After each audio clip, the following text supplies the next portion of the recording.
বর্তমান আমাদের এই ডিজিটাল বাংলাদেশে বেশিরভাগ স্টুডেন্টরা বা বেশিরভাগ এই উঠতি বয়সের জেনারেশনের ছেলেমেয়েরা সবাই প্রেম বা হারাম রিলেশনের সঙ্গে সম্পৃক্ত, হোক সেটা ক্লাস 6 থেকে শুরু করে ইন্টারমিডিয়েট বা ডিগ্রি ভার্সিটি অনার্স সব কিছু লেভেলে সবাই প্রেমের সাথে কম বেশি লিপ্ত আছেই, বিশেষ করে যেটি আপনি হচ্ছে বিভিন্ন পার্কে স্টুডেন্ট না গেলে কখনো বুঝবেন না। তো যাই হোক, ওইদিকে আমি আর যেতে চাচ্ছি না।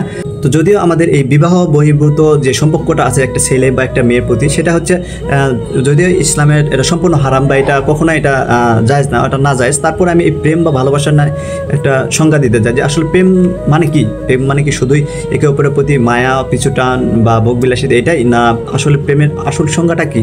আসলে প্রেমের সংজ্ঞাটা হচ্ছে প্রেম যদি ইসলামে হারাম, তারপরে আমি বলতেছি যে আসলে প্রেম মানে কি। প্রেম মানে হচ্ছে একে অপরের প্রতি বিশ্বাস। হ্যাঁ, বিশ্বাস না থাকলে কখনোই সে ভালোবাসা পূর্ণতা পায় না এবং সেটা কখনোই টিকে থাকে না। হ্যাঁ, আগে বিশ্বাসটা রাখার জন্য কি করতে হবে?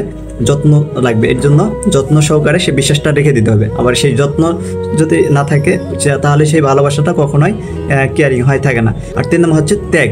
আসলে ত্যাগটা বলতে কি বোঝায়? মানে আপনারা যারা জিএফবিএফ, মানে এটা তো এখন মানে এটা কোনো গুগলেও পাওয়া যাবে না, মানে জিএফবিএফ মানে কি, এটা হচ্ছে মানে এখন কি বলবো পর্যায় সারণীর মৌলের মতো আর কি সংক্ষিপ্ত রূপ দিয়েছে ছেলেমেয়েরা, এটা নতুন যেগুলা প্রজন্মের ছেলেমেয়েরা। যদিও আমি যদি জিএফ বলতে আমি জেনারেল ফ্রেন্ড বলতে পারি, মানে সাধারণ বন্ধু বলতে পারি। আবার বিএফ বলতে আমরা হচ্ছে বেস্ট ফ্রেন্ডও বলতে পারি, কিন্তু না, তারা জিএফ মানে গার্লফ্রেন্ড, বিএফ মানে বয়ফ্রেন্ড, মানে এই ধরনের কিছু সংকেত রাসায়নিক দ্রব্য, তারা নতুন বাংলাদেশের আইনস্টাইন বলা যায়। তো যাই হোক, ওদিকে আমি যেতে চাচ্ছি না। তো আসলে আপনারা যে একে অপরের প্রতি যে ভালোবাসাটা করেন, এটা আপনি হয়তো বা কোনো ভোগ বিলাসের জন্য না, এটা মন থেকে ভালোবাসেন, হৃদয় থেকে ভালোবাসেন, কিন্তু এর জন্য তো ত্যাগ করতে হবে। ত্যাগ বলতে আমি কি বোঝাচ্ছি যাচ্ছে যে আপনার ফ্যামিলি বা তার মেয়ের ফ্যামিলি বা ছেলে ফ্যামিলি যতই সমান হোক, কিন্তু তারা কখনো এটা ফ্যামিলিগতভাবে মেনে নিতে পারবে না, কারণ এটা জানে যে এটা সম্পূর্ণ একটা খারাপ কাজ। কিন্তু আসলে তারা এর আগে যে বিয়ের আগে বিবাহ বহির্ভূত বিভিন্ন হোটেল, রেস্টুরেন্ট বা পার্কে গেছে, ওটা কোনো সমস্যা নেই, বা আরও 10 বছর করলেও সমস্যা নেই, কিন্তু যখন সে হালালভাবে বিয়ে করতে যাবে তখন বাধা আসবেই। তো যাই হোক, তখন দেখবে যে হয় ফ্যামিলির দিকে তাকাইতে হবে, না হলে তোমার বয়ফ্রেন্ডের দিকে তাকাতে হবে। তো এরকম সব কিছু মিলে যে ত্যাগ করতে পারে, ত্যাগ করলেই সেটা ভালোবাসাটা পূর্ণ পায়। হ্যাঁ, আর ওই যে পূর্ণটা পাওয়ার পর তার ছেলেটার প্রতি একটা দায়িত্ব থাকে। হ্যাঁ, 4 নম্বর হচ্ছে দায়িত্ব। একটা মেয়ে যে তার কাছে আসলো সব কিছু তার ফ্যামিলি ছাড়িয়ে, সেক্ষেত্রে তার ভরণ পোষণের দায়িত্ব নিতে হবে, তার শিক্ষা, চিকিৎসা, প্লাস হচ্ছে তার সব কিছু মানসিক সাপোর্ট, সব কিছু তার দায়িত্ব নিতে হবে। হ্যাঁ, এই দায়িত্ব মানে আমরা প্রেমের সংজ্ঞা পেলাম বিশ্বাস, যত্ন, ত্যাগ, আর এদিকে আসে দায়িত্ব। এই 4টা হচ্ছে ভালোবাসার অরিজিনাল সংজ্ঞা। এছাড়া বাকি যেগুলো দেখতেছেন সেগুলো হচ্ছে এই মায়া, মোহ, ভোগ বিলাসিতা, এটাই হচ্ছে জীবন তাদের।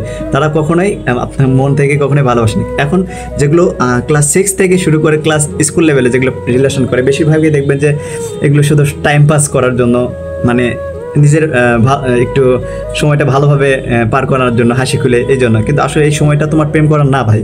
এখন ভাইয়া বা আপু যারাই দেখতেছেন যে আপনাদের এখন অ্যাডমিশনের সামনে এসএসসি পরীক্ষা, তারপর আপনারা ইন্টারমিডিয়েটে উঠলেন, ইন্টারমিডিয়েটে অনেক 2 বছর একটা অনেক বড় একটা জার্নি, সেখানে 2 বছর সময়টা ভালোভাবে যদি পার করতে পারেন তাহলে আপনার বাকি লাইফটা সুন্দরভাবে পার হবে। এবং সেখান তারপর আছে আপনার অ্যাডমিশন, ভর্তি যুদ্ধ, যেটা মানুষকে মানে কি বলবো প্রত্যেকটা স্টুডেন্টের মানে জীবনকে তছনছ করে ফেলে, হোক সেটা আপনার ঢাবিয়ান বা ঢাবি, রাবি, চবি বা গুচ্ছ বা আদার্স নার্সিং, মেডিকেল, যা যেটা স্বপ্ন আছে সেটার জন্য লড়াই করতে থাকো।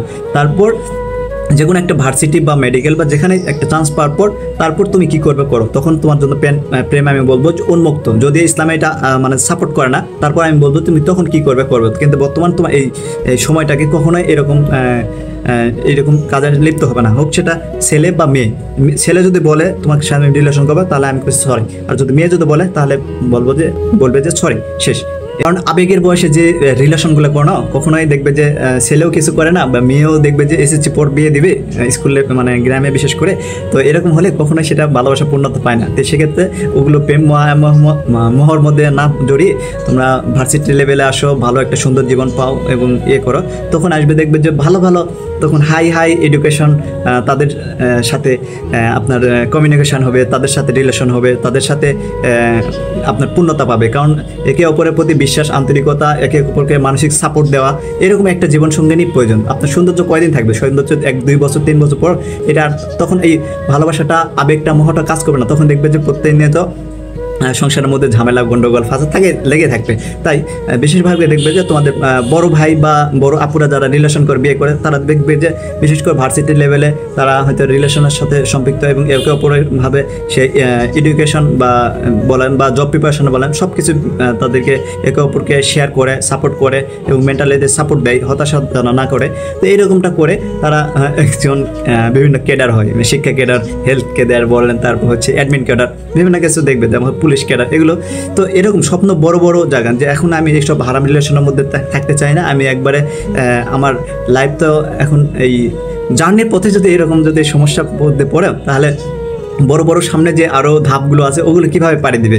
তো এই জন্য আমি বলতেছি যে আসলে এইসবের মধ্যে লিপ্ত না হয়ে আমি আমার এই ছোটো ভাই বা বড় ভাই হিসাবে এই কথাটা মেনে চলো।